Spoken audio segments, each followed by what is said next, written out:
अली एक छोटे गांव में रहता था। उसकी माँ हर सुबह फजर के बाद उसके लिए दुआ करती और खामोशी से उसके कपड़े संवार देती। अली को कभी अंदाज़ा नहीं हुआ कि ये छोटे काम कितने बड़े होते हैं।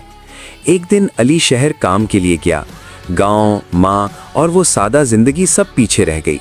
वक्त गुजरता गया, मसरूफियत बढ़ती गई और माँ की दुआएं सिर्फ यादों में रह गईं। कई महीनों बाद अली वापस गांव आया। माँ ने वही पुरानी मुस्कुराहट के साथ दरवाज़ा खोला, लेकिन उसकी आंखों में थकन थी। अली ने पहली बार महसूस किया कि वक्त बहुत कुछ बदल देता है।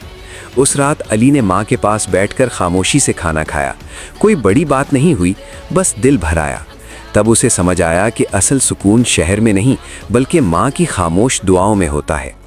ये कहानी हमें याद दिलाती है कि ज़िंदगी की सबसे कीमती चीज़ें अक्सर खामोश होती हैं और हम उन्हें तब पहचानते हैं जब वक्त हाथ से निकल चुका होता है।